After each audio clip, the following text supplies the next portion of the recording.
Welcome back to part 2 of our conversation with Doug Sandler, where he tells us how to take your podcast from 20,000 total downloads to over 1 million.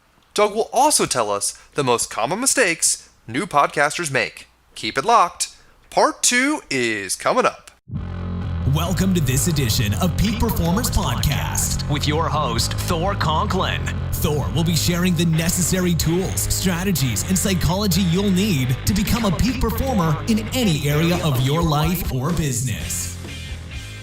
Thor Conklin here. We give you the tricks, the tips, the tools, the strategy, the technology, and the psychology peak performers use in order to get more done and execute at the highest level. If you know what to do but struggle with getting it all done, or simply want to raise your game to the next level, this podcast is for you. Sit back and enjoy.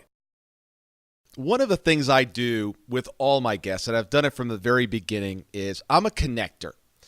And throughout, if you looked at my Outlook contact list, if you went into any of the contacts, in there's detailed notes about people. Yeah. And when I have a guest on the show, and you and I are going to do it after this show, you'll see at the end, is I want to know, who are you looking for? Because in my network, I guarantee there's somebody I know that needs exactly what you need. Right. And they need what you have. And it's a great connection between, I tell the story here that I had two friends. I was at a conference in Las Vegas. I saw them across the room. I'm like, wait a second, these two people need to know each other.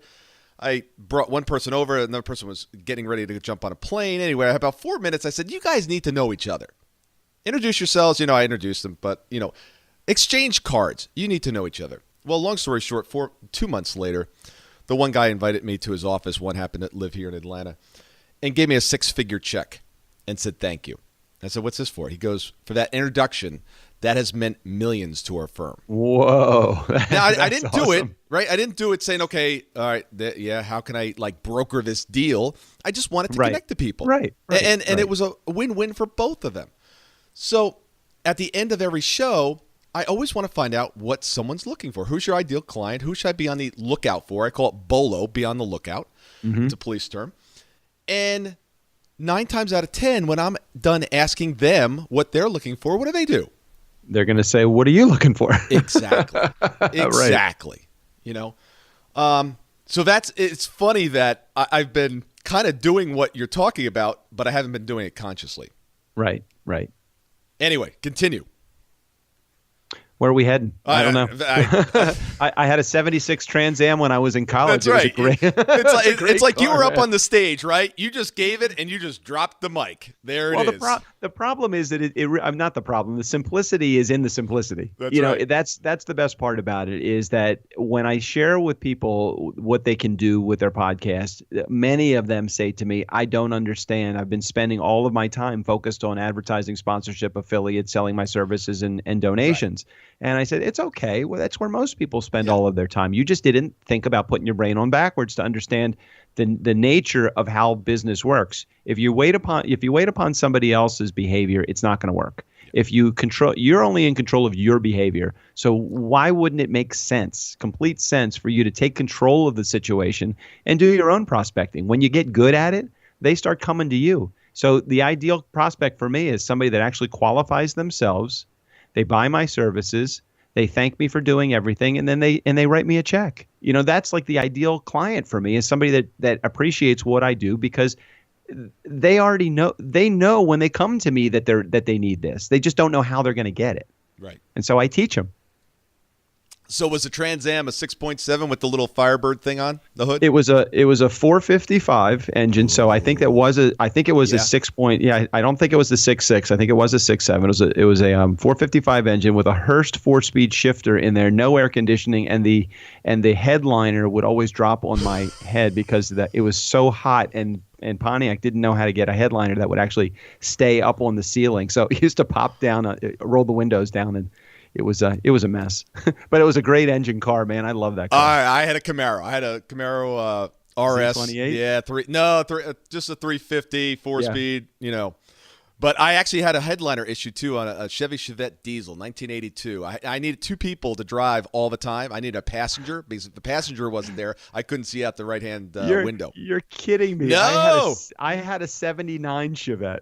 Yeah, 4-speed diesel, man. Like 200 miles per gallon. It was ridiculous. I didn't have the diesel, but man, that car was a piece of shit. It was the worst car ever. But I had that car first, and then I ended up trading it in for. I went from the smallest GM engine. I think that was a 98 cubic inch engine. I went to the 455, and I think you're right. I think it was a 6.7. We were separated at birth, man. Probably so. So I want to dig in a little bit deeper here. So Sure. I come to you and I go, okay, wow, this totally makes sense to me. Where do we start? How do you what is I mean, I understand what turnkey is, but let's get granular here. Let's give the audience some answers. Sure. Okay. So the first thing we need to do is have that discovery call. I got to figure out how much you know and how much you don't know, so we can figure out a timeline for developing a program in place that makes sense for you. We use a project management software program called FreedCamp, and we break everything into milestones, goals, and tasks.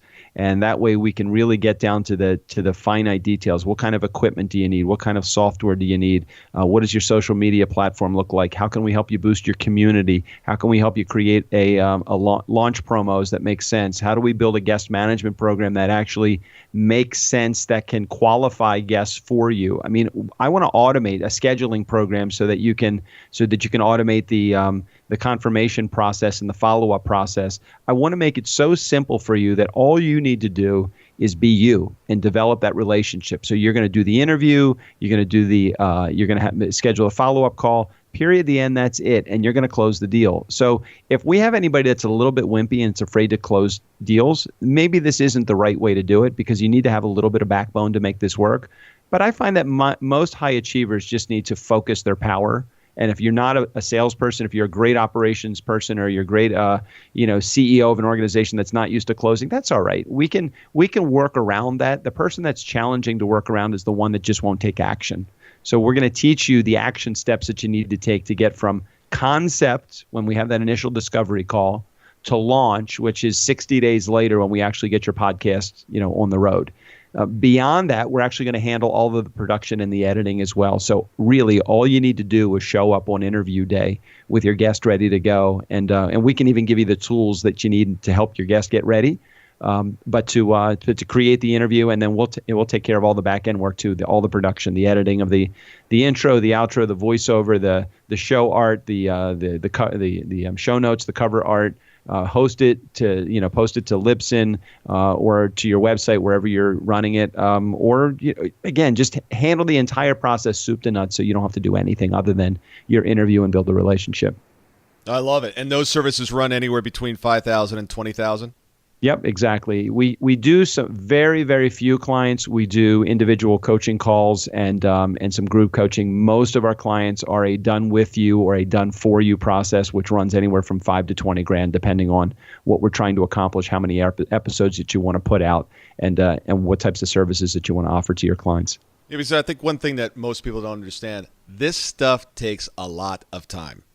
Yeah, it can. Yeah. It can. We spent 16 months trying to figure out how this process works, not realizing how many mistakes that we made along the way. It took us 16 months. Again, I know most people focus on downloads, so if you're okay with me sharing those numbers, I'm happy to share them with your audience as well. Most people look at audience numbers, and to them that determines success. Actually, there's a correlation between audience numbers and the amount of money that you're going to make, but not because you're selling those people any products or services. So it took us 16 months to get to 20,000 downloads, and that was through making every mistake in the book. The next 16 months beyond that, we went from 20,000 to 1.3 million.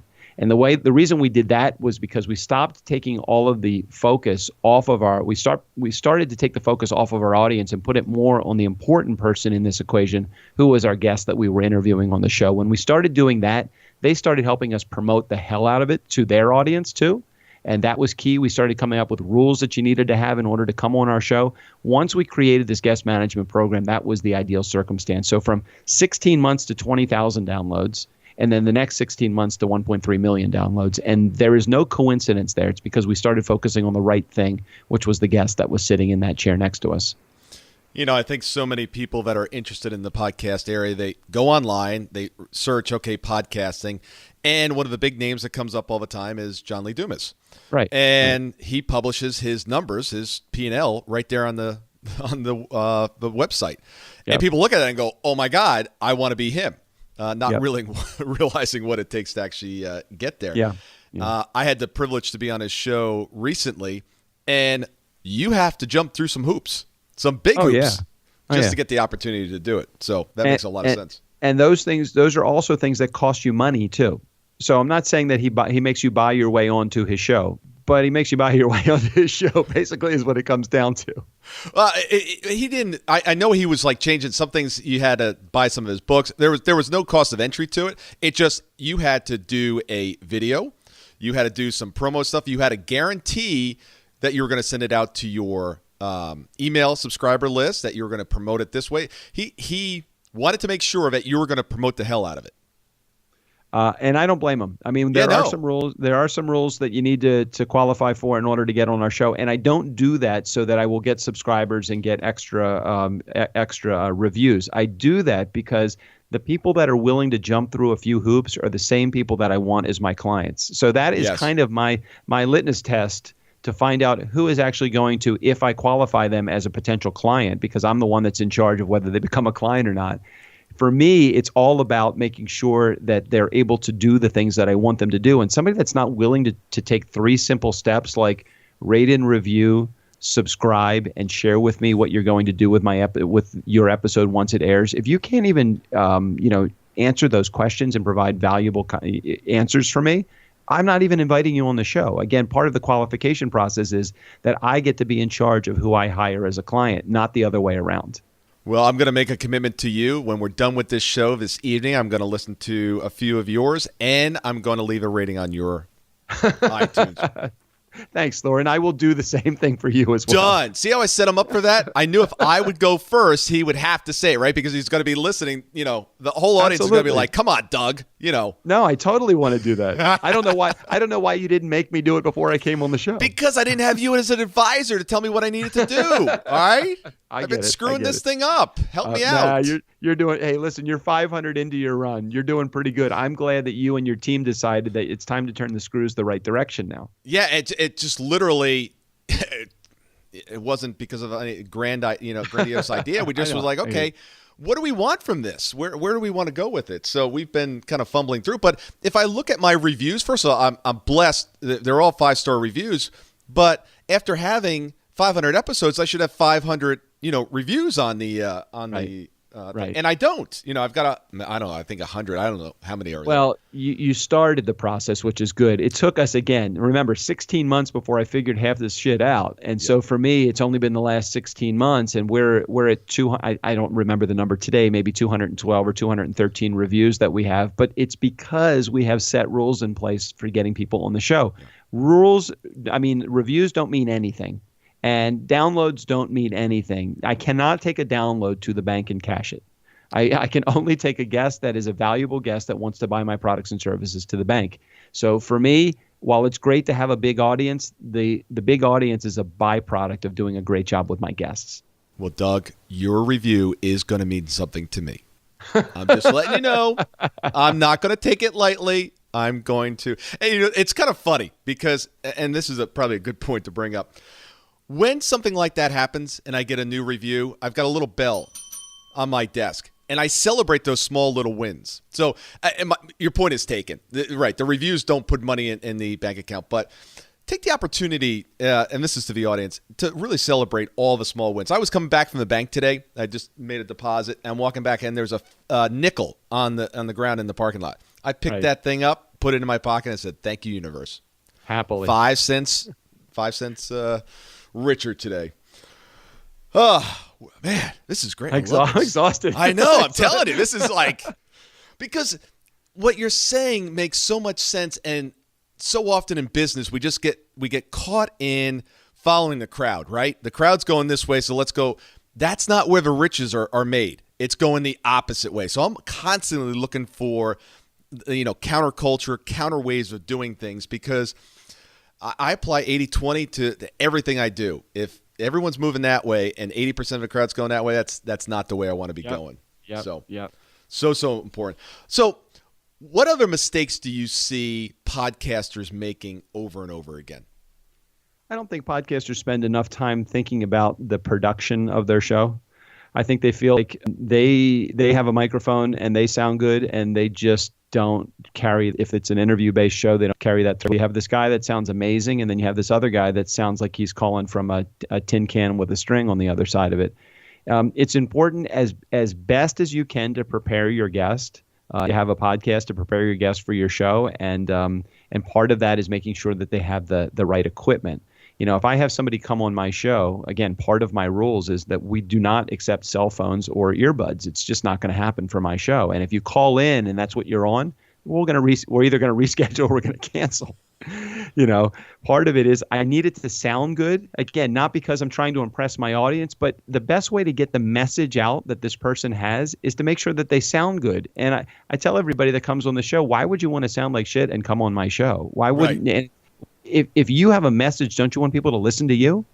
So listen to what you sound like. If you have an earbud and it's rubbing up against your collar, and I keep hearing this, people are going to tune out. Yeah. And so I think a big mistake that most podcasters make is they don't focus enough on the production side of things.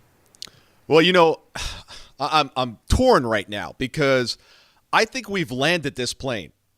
It's if you are a business owner out there and you are thinking about a podcast, or not even thinking about a podcast, and you want to reach a broader, not audience, but prospects, check out turnkeypodcast.com. And I'm going to be hitting you up, Doug, for some other ideas. All right. Everybody's interested in success. However, only a few are really committed to it. What's the difference? Those that are committed are willing to do whatever it takes in order to get their outcome, in order to get their goals. If you're not getting the results you need and want, chances are it's accountability. Who's holding you accountable? I've got a challenge for you. For 1 month, 30 days, and $95, our team will hold you accountable for what you said you were going to get done in that month to get your goals, get your outcomes done. If at the end of 30 days you don't like the results, or you just didn't like the system, we'll give you your money back. The question is, are you interested or are you committed? Keep an eye out for part 3 of our interview with Doug, where he tells us why nice guys actually finish first, as well as the lessons he learned from his dad, Dave Sandler, and the Sandler Sales Institute. See you next time on Peak Performers Podcast.